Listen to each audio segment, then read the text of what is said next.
பக்கத்து வீட்டுக்குள்ள கல்யாணம் முடிச்சு போச்சான். இவங்க வீட்டுலயும் கல்யாணம் முடிச்சு போச்சான்.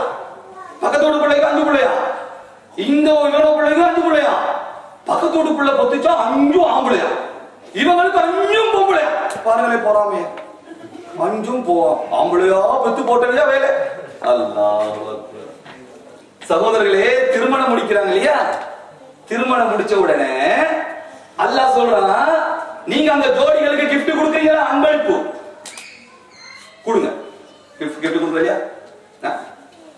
ஃபேன் கொடுப்பாங்க, ஃப்ரிட்ஜ் கொடுப்பாங்க இல்லையா, பொட்டி பொட்டி பொட்டியா நிறைஞ்சிருக்கும். கொஞ்சம் பாப்பி அங்கதான் கண்ணு ஒரு பெட்டி பெருசா பட்டு இருந்தா யாருந்தா என்ன இருக்கும் அதை திறந்து பார்க்காம நிம்மதி இல்லை. கொஞ்சம் மாப்பிள்ளைக்கு சரி, பிறகு என்ன திறந்து பார்த்தா அந்த டீ கப்படும், அதுதான் முடியாது. ஏன்னா அதை வாங்கி வச்சிருக்காங்க தெரியாதா, இந்த பொண்டாடி மாப்பிள்ளைக்கு டீ குடிக்கிறதா வேற ஏதாவது வாங்கி வச்சிருக்காங்க இல்லையா, அதான் ஏன்னா அதுதான் லாபமா கிடைக்குது. 350 ரூபாய் இதான் கிடைக்குது. சரி, அதையாவது கொடுக்குறீங்க. சரி, அது பண்ணுவோம், பெரிய ஒரு பெட்டி கொடுப்பான், பொண்டாடி மாப்பிள்ளை திறந்து பார்த்தா வாரப்பழம் தோலா இருக்கும். இப்படிலாம் கொடுக்க கூடாது, அதான் கூடாது. சரி, எல்லாம் கொடுத்தாச்சா, இப்ப அல்லாஹ் கேட்கிறான், கொடுத்து முடிச்சிருக்கீங்களா, இப்ப நான் கொடுக்க போறேன் அந்த பொண்டாடி மாப்பிள்ளைக்கு, அந்த கணவன் மனைவிக்கு நான் கிஃப்ட் கொடுக்க போறேன். எப்படிப்பட்ட கிஃப்ட் தெரியுமா, இந்த உலகம் சேர்ந்தாலும் கொடுக்கல, இந்த உலக வல்லரசு நாடுகள் சேர்ந்தாலும் கொடுக்கல, உலகத்தில் விஞ்ஞானிகள் சேர்ந்தாலும் கொடுக்கல, உலகத்தில் இருக்கிற கோடான கோடு சொத்தை வித்தாலும் அதை வாங்க முடியாது, கொடுக்க முடியாது. அப்படிப்பட்ட கிஃப்ட் கொடுக்க போறேன். எப்படி கிஃப்ட்? அல்லாஹ் சொல்றான், யஹபு என்று அரபியில சொல்றதே ஹிபத், கிஃப்ட் தான், அன்பளிப்புக்கு சொல்றது. அல்லாஹ் சொல்றான், யஹபு லிமன் யஷாஉ இனாஸா, எந்த கணவன் மனைவியை நான் ரொம்ப நேசிக்கிறேனோ அவர்களுக்கு முதலாவது கொடுக்கிற கிஃப்ட் பொம்பளை பிள்ளைன்றான். பாத்தீங்களா, பொம்பளை பிள்ளை தான் அல்லாஹ் முதலாவது கொடுக்கிற கிஃப்ட். யாருக்காவது கொடுக்க முடியுமா? ஏதாவது ஃபேக்டரி செய்ய முடியுமா? ஏதாவது மெஷின்ல ஏதாவது போட்டா புள்ளையோ விடுவாது. அல்லாஹ் சொல்றான், خلقن من بعد خلق في ظلمات ثلاث, 3 இருட்டுக்குள்ள வச்சு அந்த புள்ளை நாம செய்வோம், நாங்க படைக்கிறோம். கண் இடத்துல கண்ணு, மூக்கு இடத்துல மூக்கு, எங்கேயாவது ஒரு புள்ள பிறந்திருக்கா மூக்கு பின்னுங்க, அப்படி இல்லை. அவுர்துசவே தெரியுமா, மறந்துட்டீங்களா? அவுர்துசவேன்னு ஒன்று இருக்கு. அது என்ன பண்ண தெரியுமா, அப்படியே கண்ணை கட்டி பெரிய ஒரு பிளாக் போர்ட்ல யானை வரைஞ்சிருப்பான். என்ன போட்டி, யானைக்கு கண்ணு வைக்க விடுறது. இவன் இந்த பட்டியை கட்டி அப்படியே வைப்பான், யானைக்கு வைப்பான், வால்ல வைப்பான். கண்ணை திறந்து பார்த்தா வால்ல கண்ணு, இன்னொருத்த மூத்துல வைப்பான், இன்னொருத்த கால்ல வைப்பான், இன்னொருத்த பிளாக் போர்ட்ல எங்கேயோ வச்சுட்டு வருவான். அடே மூக்கு கண்ணு இங்கதான் இருக்கணும், ஒரு பட்டி கட்டிய கண்ணு வைக்க தெரியலையே, 3 இருட்டுக்குள்ளே கண்ணு இடத்துல கண்ணு, காது இடத்துல காது. சுப்ஹானல்லாஹ், என்ன அற்புதமான படை, என்ன குறை இருக்கு சொல்லி அல்லாஹ் படைக்கிறான். அப்ப அல்லாஹ் சொல்றான், நான் விரும்புறவங்களுக்கு முதலாவது கொடுக்கிறது பொம்பளை பிள்ளை. அதனால ரசூலுல்லாஹ் சொன்னாங்க, 3 பொம்பளை பிள்ளையை பெத்தா சுவர்க்கம் வாஜிபுன்னா. சுப்ஹானல்லாஹ். ஒரு சாவி கேட்கிறாரு, யார் ரசூலுல்லாஹ், எனக்கு பொம்பளை பிள்ளை 2 நாயகமே, அப்ப எனக்கு உங்களுக்கும் சுவர்க்கம் வாஜிபாச்சுன்னா. அல்லாஹ் ரசூல் என்ன சொல்றாங்க, 3 பொம்பளை பிள்ளையை பெத்தா சொர்க்கம் வாஜிபுன்னு. நம்ம பைய சொல்றான், நீ 3ஆவது பொட்டைய பெத்தா தலாக் வாஜிபுன்றான். நீ 3ஆவது பொட்டைய பெத்த டிவோர்ஸ் தான், வீட்டுக்கே போயிடான். அட ஈமான் இல்லாதவனே, அல்லாஹ்வை விளங்காதவனே, ஆம்பளையாக்குறது அல்லாஹ், பொம்பளையாக்குறது அல்லாஹ். பொஞ்சாதி கையில ஒன்றும் இல்லை. 4 மாசம் ஆயிடுச்சா, அவ்ஹைது இலா மலக்கில் முவக்கல் பில் அர்ஹாம், அல்லாஹ் ஒரு மலாயிக்காவை அனுப்புறான். அந்த மலாயிக்கா வந்தது தாய்க்கு தெரியா, அந்த மலாயிக்கா அல்லாஹ்வோட பேசுற தாய்க்கு தெரியா, அங்க உள்ள என்ன நடக்குது தாய்க்கு தெரியா. அந்த மலாயிக்கா கேட்கிற முதல் கேள்வி, பெண்ணாக்கவா ஆணாக்கவா? அல்லாஹ் சொல்றான், பொம்பளை பிள்ளையாக்குங்க, பொம்பளைன்னு ஊதுறாரு. ஆம்பளை பிள்ளையாக்குங்க, ஆம்பளைன்னு ஊதுறாரு. நீ எப்படி சொல்லுவ 3ஆவது பொட்டையை பெத்தா தலாக்குன்னு? சமீபத்தில் அப்பதான் சொன்னான், 3ஆவது பொட்டையாதான் வந்துடா, நேரம் வீட்டுக்கு போயிடும். அது வீடு கிடைச்சிருக்கு, மாமி வீடு, நேரம் போய் நேரம் போனா செத்து போயிருவோம், வளைஞ்சியா போகணும், நேரம் போயிடும் சொன்னான். அதை தட்டியில் 3ஆவது பொம்பளை கிடைச்சிருச்சு, வீட்டுக்கு வந்தா ஒரே பிரச்சனை. 3ஆவது பொம்பளை பிள்ளைய பெத்த. அல்லாஹ் அக்பர். என்னமோ சொல்லி பார்த்தா சரி வரல, ஒரே பிரச்சனை. 2 மாசம் இல்லை, செஞ்சது முஸ்லிம். அதனால சொல்றேன், செஞ்சது முஸ்லிம், காபிராக சொல்ல மாட்டேன். என்ன தெரியுமா பண்ணினானா, அந்த பிள்ளைக்கு 2 மாசம் இல்லையா, சிக்ரெட்டால சுட்டே கொண்டு வரான். முஸ்லிம்கள் செய்யறான். நம்மட விரோதி வேறொன்றும் இல்லை, நம்மட பாவம் தான். நம்ம செய்யற பாவம் தான். அந்த ஆட்சியோ இந்த ஆட்சியோ நீலமோ பச்சையோ சிகப்போ அவனோ இவனோ இல்லை.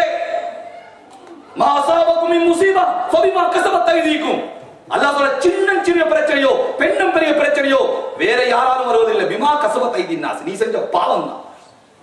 வேற சும்மா பச்சையால வந்துச்சு, நீலத்தால வந்துச்சு, மஞ்சளால வந்துச்சு, செப்பால வந்துச்சு, போர்வையால வந்துச்சு, இல்ல இல்ல இல்ல, நம்ம செஞ்ச பாவம். மேலான பிரியாதி சோதர்களே, அந்த ஹார்ட் அட்டாக்ல அந்த புள்ள சூடு தாங்கலாம். சமீபத்தில் திருநெல்வேலி போயிருந்தேன்.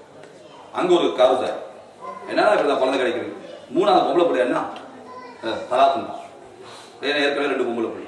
இது எல்லாத்திலையும் சொல்லிருக்கு, துவா செய்யுங்க துவா செய்யுங்க. ஏன்னா இந்தியாலாம் தெரியுந்தானே, பொம்பளை பிள்ளை கிடைச்சிட்டா ஐயோ தலைவலி. இல்ல என்ன நம்ம பிரச்சனை, பொம்பளை பிள்ளைய நினைக்கிறது செலவுன்னு, ஆம்பளை பிள்ளைய வரவுன்னு நினைக்கிறது, அதுதான் பிரச்சனை. இப்ப நிறைய பேர் என்ன நினைக்கிறது, அவங்க எத்தனை வரவு எத்தனை செலவு, 3 செலவு 2 வரவுங்குவார். அப்படின்னு அர்த்தம் 3 பொம்பளை பிள்ளை 2 ஆம்பளை பிள்ளைன்னு அர்த்தம். சவாலே பொம்பளை பிள்ளை செலவு இல்லை, ஆம்பளை பிள்ளை தான் செலவு. நம்மளும் குர்ஆன் ஹதீஸ் வழங்கல்ல. இப்ப பாருங்க, கல்யாணம் நடக்குதுயா, கல்யாணம் மகர் யார் கொடுக்கணும், பொம்பளை வீட்லயா மாப்பிள்ளை வீட்லயா? சத்தம் மெதுவா வருது, சத்தம் சொல்றாங்க கேட்க. யாரு கொடுக்கணும், நாப்பல தானே கொடுக்கணும். பொண்ணு விட்டு கொடுக்கறது இல்லையே. இப்ப கல்யாணம் முடிக்கவே இல்லை, செலவு ஆரம்பம். மகர் கொடுக்கணும் யாரு, மாப்பிள்ளை, பொண்ணு இல்லை. சரி எவ்வளவு கொடுக்கணும், 101 ரூபா. எவன் தான் இந்த 1 ரூபாவை கண்டுபிடிச்சாலும் தெரியல, 1001 ரூபா. 1 ரூபாவை தேடுவா, ஏண்டா தேட 1000 வச்சுட வேண்டியதானே. ஷுவைப் அலைஹிஸ்ஸலாத்து மகளே மூசா அலைஹிஸ்ஸலாம் திருமணம் முடிச்சாங்க. அவங்க எவ்வளவு மகர் கொடுத்தாங்கன்னு குர்ஆன்ல அல்லாஹ் சொல்றான், 18 லட்சம் ரூபாய். இருந்தா கொடுங்க, இல்லாட்டி 1 ரூபா கொடுங்க, 100 ரூபா கொடுங்க, பிரச்சனை இல்லை. சில சஹாபிகள் வந்து சூரத்துல் ஃபாத்திஹாவை கொடுத்தாங்க, சில சஹாபிகள் ஈச்சப்பழத்தை பெரித்த பழத்தை கொடுத்தாங்க. அதுவல்ல எனக்கு பிரச்சனை. நான் என்ன சொல்ல வரேன், மகர் கொடுக்கணும் யாரு, மாப்பிள்ளை. கல்யாணம் பண்ணி வச்சா இப்ப வலிமா கொடுக்கணும் யாரு, பொண்ணூர்ல பேர் கொடுத்தா வலிமாவா இருக்கு இல்லையே, மாப்பிள்ளை கொடுத்தா தானே வலிமா. இப்ப வலிமாவா? சரி, பிறகு அந்த பொண்ணுக்கு வீடு, அந்த பொண்ணுக்கு நகை, பொண்ணுக்கு சாப்பாடு, பொண்ணு அவ என் மூலமா குழந்தை பெற்று விட்டால் அந்த குழந்தைக்கு நான் பால் குடிக்கப்பட்ட மாட்டேன். அல்லாஹ் சொல்றான், உங்க மனைவி குழந்தைக்கு பால் குடிப்பாட்ட மாட்டேன்டா, செவிலித்தாயை உண்டாக்கி அவளுக்கு பால் குடிக்க வச்சு அவளுக்கு என்ன செய்யணும், காசு கொடுக்கும். இது மாப்பிள்ளை பொறுப்பு. அப்ப மகர் மாப்பிள்ளை, வழி மாப்பிள்ளை, வீடு எல்லாம் மாப்பிள்ளை, பொண்ணுக்கு என்ன செலவு ஏதாவது நீங்க சொல்லுங்களேன், தெரிஞ்சிருக்கும் இல்லையா? சும்மா சொல்லுங்க. பயான் இல்ல, முதாக்கரா தானே.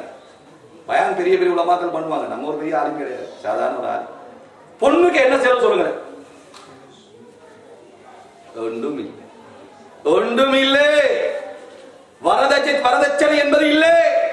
வரம் என்பது தமிழ்ல சொல்லுவது மாப்பிள்ளைக்கு, தட்சணை என்பது மாப்பிள்ளை கொடுக்கிற ஹதியாக்கு பேர். பொம்பளை கொடுக்கிற பேருக்கு வரதட்சணை இல்லை.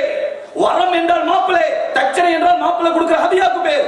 வரதட்சணை என்பது இல்லை. அப்படி இருந்தாலும் இஸ்லாத்துல பச்சை ஹராம். நேரான பெரியார்களே, ஏன் பொம்பளை இப்ப செலவு, பொம்பளை பிள்ளை தான் வரவு, ஆம்பளை பிள்ளை தான் செலவு.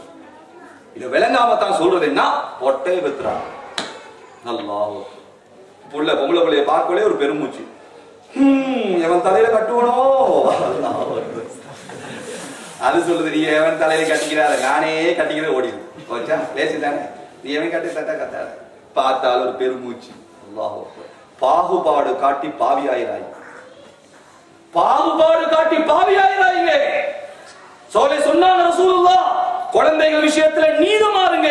வலவுத்து குப்பிலே முத்தம் கொடுத்தாலும் சரினா, முத்தம் கொடுத்தாலும் ஒரு பிள்ளைக்கு ஒண்ணா, அடுத்த பிள்ளைக்கு ஒண்ணுதான்.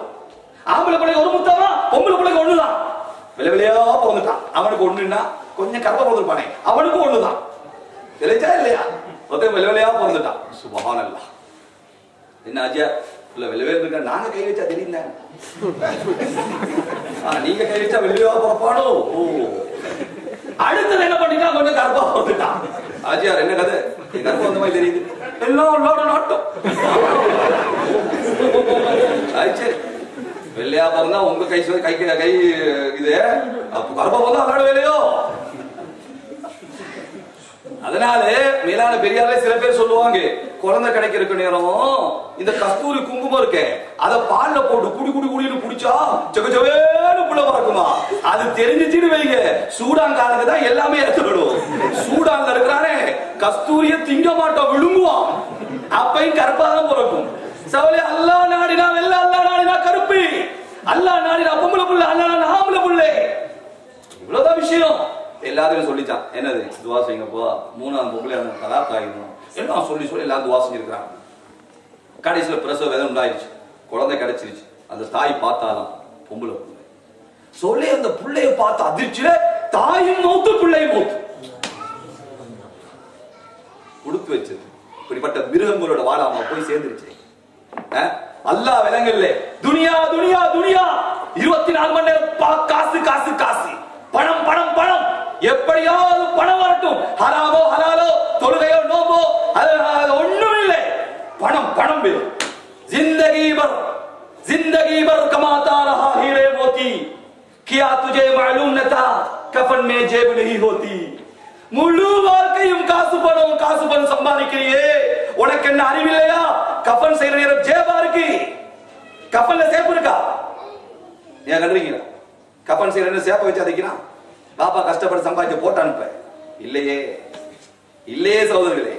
வரும் பொழுது ஆடை இல்லாம வந்தோம் இல்லையா? யாரு உடுத்திட்டு பிறந்த சொல்லுங்க? எல்லாம் ஆடை இல்லாம ஒரே மாதிரி தான் பிறந்தோம். இல்லையா இல்லையா? உமாவோ பக்கத்துல ஏதோ மிசியோ ஒரு துணியால சுத்தினா, ஏற்கனவே உமா தைச்சு வச்சிருப்பாங்க. மௌத்தா போன பிறகும் எல்லாத்தையும் கலட்டிட்டு ஒரு துணியால சுத்துவாங்க. வரக்கொலையும் சுத்துறாங்க, போக்கலையும் சுத்துறாங்க. இடையில அல்லாஹ் தந்தது சகோதரி,